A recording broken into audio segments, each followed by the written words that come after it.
Hello, everyone, and thank you for joining us for our Facebook live chat. We will be hosting these sessions every Friday at 10 a.m. to discuss some of the common themes caregivers are experiencing through this pandemic. Today, we will spend 20 to 30 minutes discussing planning a trip by car. We encourage you to ask questions in the comments section, and we'll do our best to answer as we go. My name is Miranda, and I am one of the registered social workers on the Society Support Team. Good morning, everyone. Cindy Bond, Community Education Specialist with the Alzheimer's Society. So welcome. It's Stampede, so we're dressed appropriately. We're just a little country. Keep the spirit of Stampede alive on this beautiful day. What a great day to talk about travel. It's beautiful. Absolutely. And it is something that I'm hearing about more and more. Caregivers, it seems, are trying to go on some trips, visit some family while everything's a little bit more open than it has been. Yes, yeah, time to get out, and especially on the nice days, and yeah, explore the city, just explore. Go to the mountains. Don't go to the mountains. Go east, west, south, whichever. Yeah. Get out of the house. Go for a drive. Right. So I'm just going to take a second and try and pull up our video here so that I can see if there's any questions at any point. Great. So while you're doing that, I just want to reiterate that we're talking about traveling by car. We're not going to talk about plane travel or air travel at this time. There are still a lot of restrictions out on traveling. The border is still closed to non-essential travel. So keep that in mind. Miranda and I did our very best to see what was going on out there in terms of travel. We did our research yesterday. And we don't want to say anything because things change. So keep that in mind as the COVID-19 changes, so do the rules. So make sure, I guess that's a good point, first point. It's a good saying. Know before you go is really, really important. Check the Alberta Health website. Through the pandemic, we've been saying, stick to one source of information. They have great information out there as to what the do's and don'ts are. In fact, there's a link, Miranda, we're going to add. Right. Yes. Yeah. Well, and every province has different rules. It looks like the federal rules for all of Canada, of course, are still that they're really encouraging only essential travel, not just going out for trips and things like that. So use your best judgment when you are planning a trip. But yeah, like Cindy said, check before you go, right before you go, check and make sure that none of the rules have changed. If you are planning on visiting a park or doing a certain activity, make sure that it's open and available so you don't waste your time driving that distance to be disappointed. Absolutely. With that planning, we want you to take into consideration, depending, of course, how far you're traveling, but say hypothetically you're traveling to Saskatchewan, just hypothetically, another province over. So you're going to check the Alberta Health website, as well as Saskatoon Health Authority, I believe it's called. But just because you've always stopped at your favorite restaurant doesn't mean it's still open. So check that, like bathroom breaks and stuff like that. Those things might be closed. So yes. You might have to do a bit of research. Absolutely. And like I said, every province looks different. I know in Ontario, restaurants are not open inside in some of the cities, only for patio dining. So yeah, the rules are there are still some restrictions to be aware of when you're deciding if you are going to go on a trip or not. So yes. So let's assume you've done all your research and you know what your stops are going to be, and that those restaurants and even bathrooms are going to be open that you would normally go to. Things to pack in a car. Miranda, what would you suggest around that? What would you take? What would you recommend? Yeah, well, all the basics right now would be your hand sanitizer. I think most people are able to get their hands on that item now. True. Toilet paper, Kleenex, any of those essentials, just because, like you said, you don't know if all the bathrooms along the way are going to be open, especially if you're traveling across one or two provinces or more, right? So having all of those things, as well as snacks, right? If restaurants aren't open, or if it's just a little bit too much to be going in and out with your person constantly, snacks would be a good idea. I really like the idea of having an activity, right? Those car rides Okay. can be, Yeah. yeah, depending on how long you're traveling again,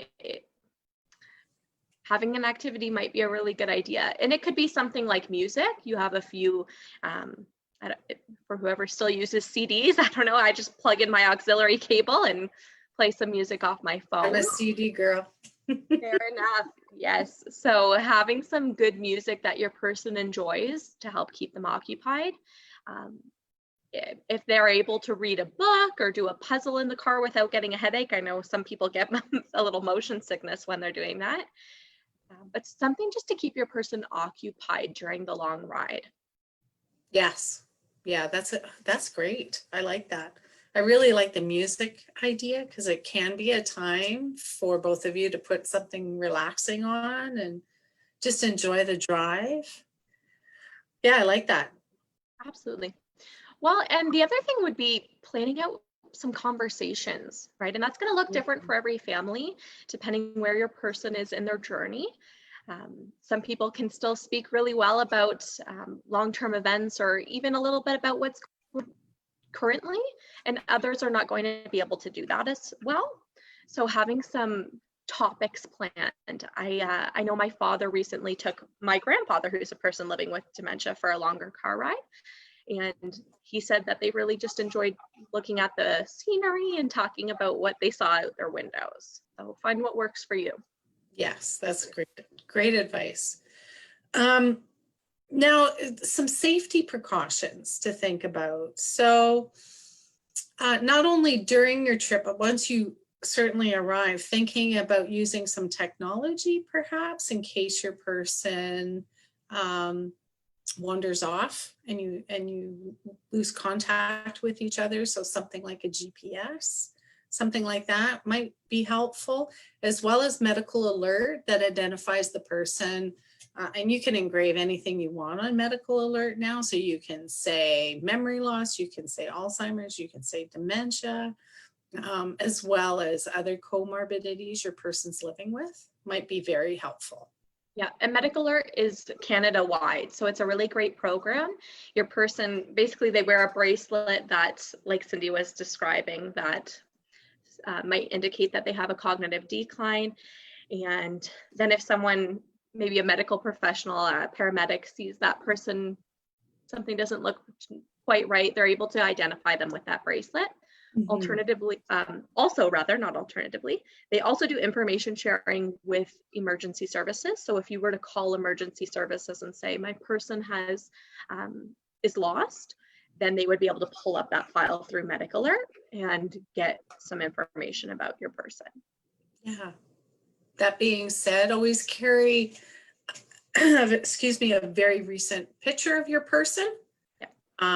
That's very helpful. And you can even every day take a picture of what they're wearing and what they look like, things like that. So you always plan for worst case scenario, and it won't happen. That's my motto. Hopefully, anyways. That's right.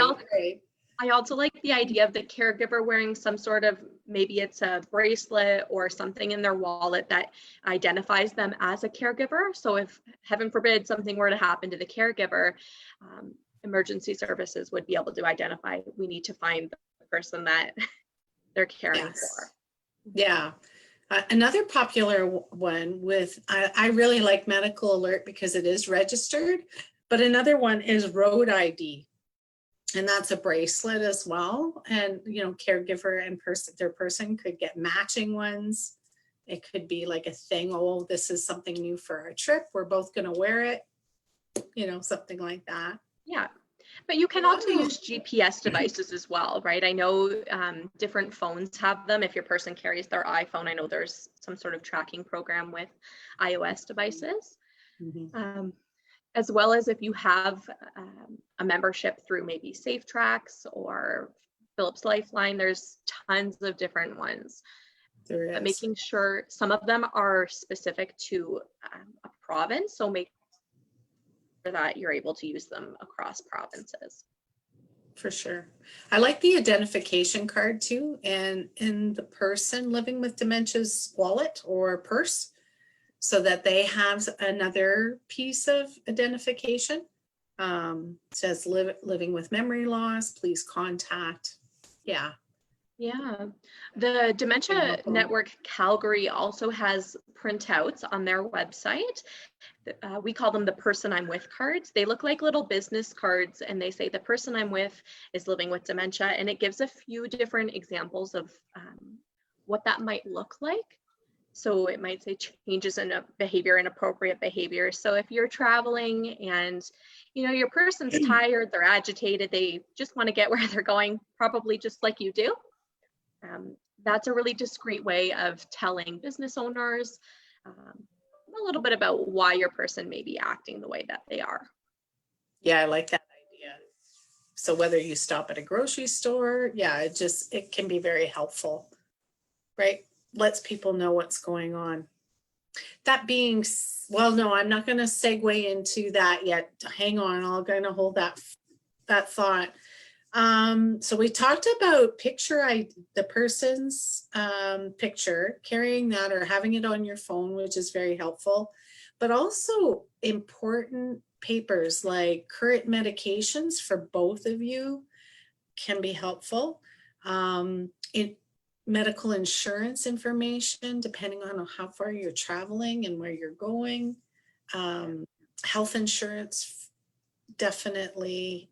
Important phone numbers, like the people that you're going to go visit or other family members that can be contacted in case of emergency might be helpful as well.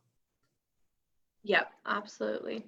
Well, and along with medications, if you're traveling across Canada and you'll be switching time zones, connect with your doctor or pharmacist to assure that the time zone change won't affect medications. And if it does, determine how you need to adjust to that. I love that tidbit. I never heard that before. It makes total sense. It does, but I've never considered that before. So that's great advice, Miranda.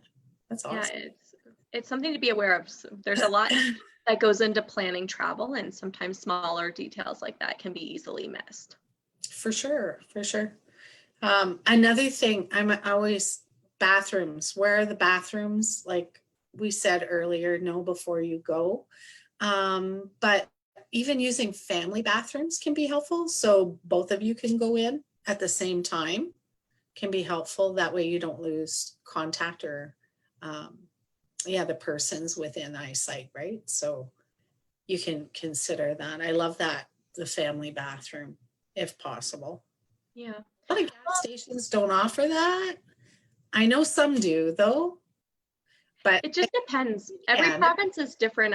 I'm from Ontario, so I know the 401 there, they have what's called on routes. So there's, every 30 kilometers or so, there's a place to use the washroom. Of course, not every province has that available. So yeah, checking in and seeing where rest stops are and all of those good things. Yeah. Oh, sorry, Cindy. I was just going to say, caregivers, they're the experts in their person.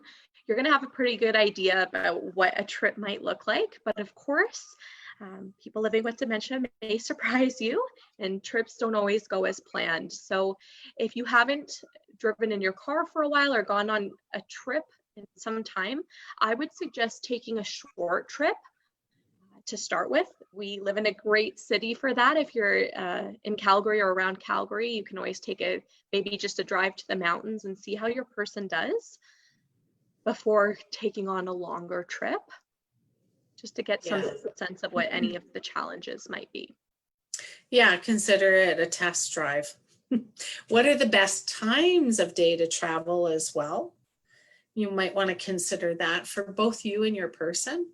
And be so flexible about that. So if the night before, if it's possible, even after planning your trip and putting so much into the planning, if you didn't get a good night's sleep the night before, can you postpone it a day? Or if your person is feeling anxious and you're not even in the car yet, that's something to consider as well. Just being very flexible. Remember, it's the journey, not the destination as well. So, well, and that goes for the trip home as well, right? Your yes. person you may get to your location and your person is done after a day or two, and you were planning on spending a week or a month there even. What does your backup plan look like? Are you prepared to leave, or do you have some strategies ready on how to help your person relax and adjust to their new vacation location? Yeah, so that's really maybe important. it's bringing some familiar items, some pictures. If your person has a pillow that they like, things that smell like home. Yeah, just things to help them adjust, especially if you're staying for a longer time. Mm-hmm. I like night lights as well, because if your person wakes up in the middle of the night, it helps with orientation and even labeling.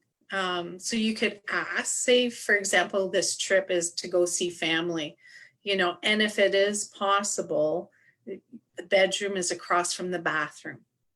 So, and there's even maybe a sign on the door, just paper, stick paper on it that says washroom, can help with orientation if your loved one gets up in the middle of the night. I also like too is whether it's a hotel or a family home, putting bells on the doorknobs. So that can kind of alert you a little bit if your person is waking up, or a monitor if you're sleeping in another room. Yeah. A lot of the calls that I'm hearing from caregivers that are traveling right now, it sounds like a lot of people are trying to get their trips in before a potential second wave where things may be closed again. So a lot of families or a lot of caregivers seem to be visiting families in other provinces. I would suggest making sure you have a little bit of maybe a meeting with your family members before the trip, and just highlight any changes that you may have noticed in your person to help prepare your family. Give them ideas such as putting signs on the bathroom door, topics that we should avoid, strategies for any behaviors that are more common. It's just a way to help set the trip up for success. Absolutely. And that way too, the people that you're visiting can help in the care if they are better prepared as to what to expect. So you as the care provider can have a little bit maybe of a holiday. You don't have to be on top or nervous that your person's going to do or say something that might be a little bit embarrassing. You can, handle that before by preparing. I like if you're staying at a hotel as well, maybe consider something to consider is talking to the front desk and saying, showing this is my person. My person is living with dementia. If you see them exiting the building, could you please notify me? I'm in room 231 or whatever. Right. That can be helpful as well. And it can kind of alert staff, especially if your person is wandering around at 3:00 in the morning. So all this might not be necessary, but if you consider doing some of these things, I think you're going to be a little bit more relaxed, or at least that's our hope, eh, Miranda? Yeah, it can be anxiety provoking for the caregiver to be setting on this journey. Usually couples or families will take turns driving, and that might not be an option for you anymore. Wow. So it can be a bit more exhausting and cumbersome to take on a vacation. Yes. But that being said, people living with dementia can travel well, right? Oh, we're talking about a lot of the possible negative what ifs, but a lot of people have very good experiences. It's just about being prepared and planning ahead. Yeah, really things to consider. Yeah, right. Exactly. Another thing I really like is summertime. It's wedding time. Family members sometimes events, a family reunion or a wedding, a get together, whatever.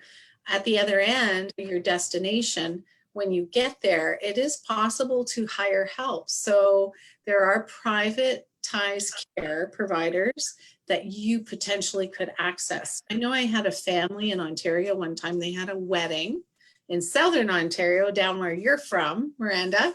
Yeah.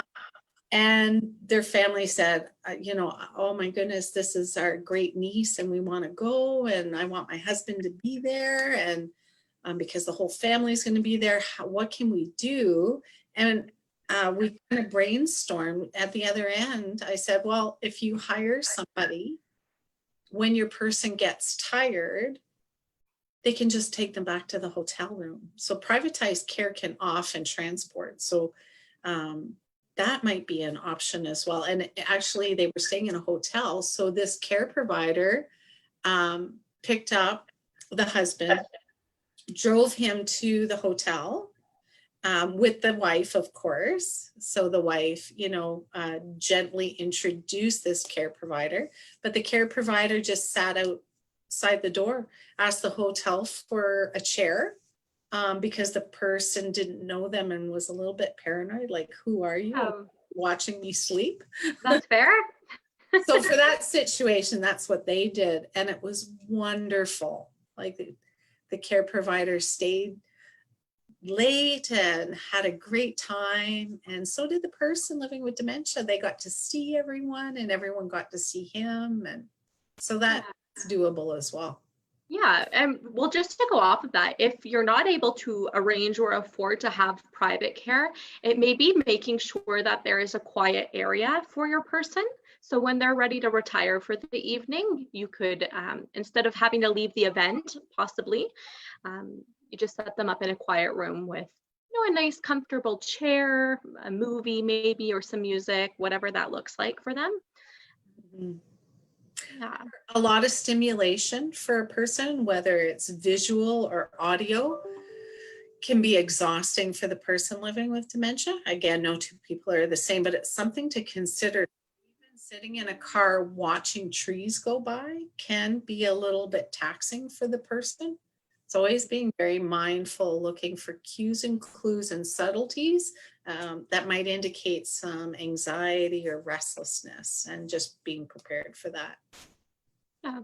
So there's no questions here in our comment section, but I'm going to pose a question based off something we were talking about earlier, because I think it may be something that some caregivers might want an answer to. So we were talking about trying to be flexible.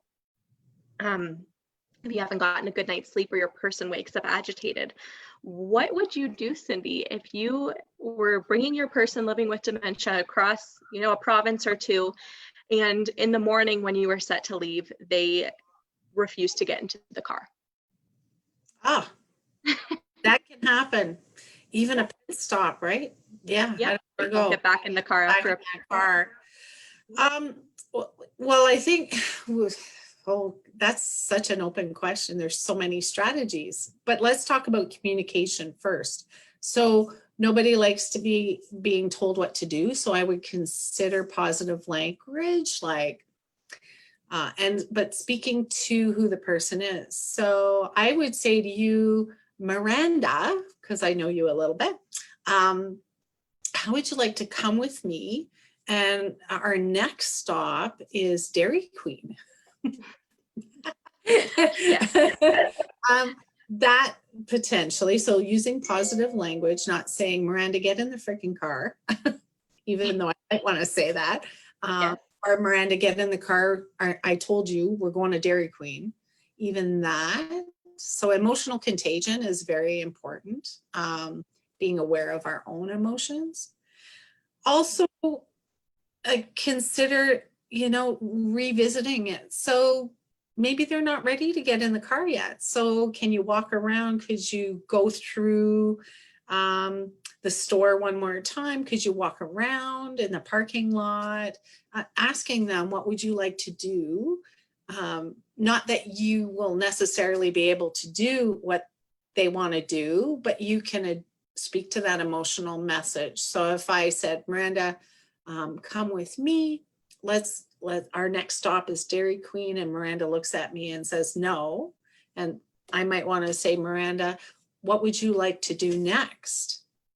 And Miranda says, I want to go shopping. just for, Yeah. well, I don't know, I want to go see whatever. And say we're at a 7-Eleven, and there's no shopping to be done. I might say, Miranda, are you hungry? And maybe that's the trigger. Maybe that's why Miranda will get in the car. She's hungry, or she saw something that caught her eye. And so just being with the person and living in that moment, you have to validate what's happening for them before you can redirect. Eventually, I'm going to say, oh, so Miranda, here's your chocolate bar or whatever, your magazine. Are you, let's go.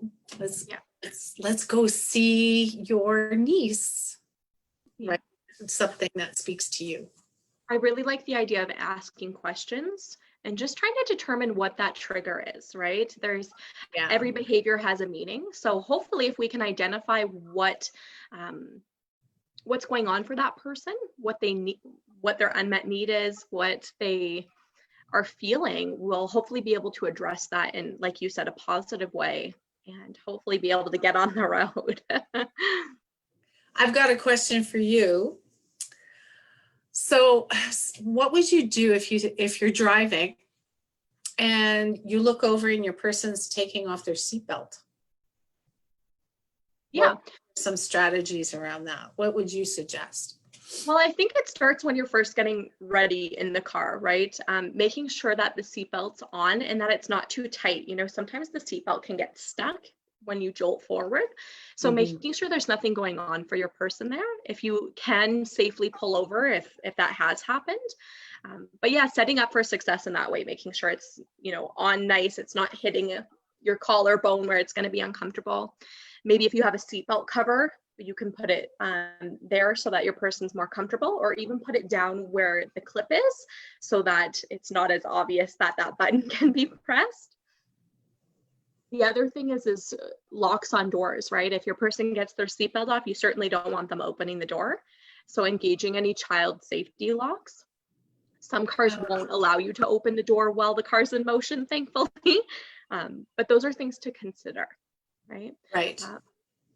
Making sure like you said, right, all behavior has meaning. So is that a sign of restlessness? Is it time to maybe pull over and stretch your legs, those kind of things? Or yeah. So just offering a verbal cue. I can see it looks like you really want to get out of this car. I do too.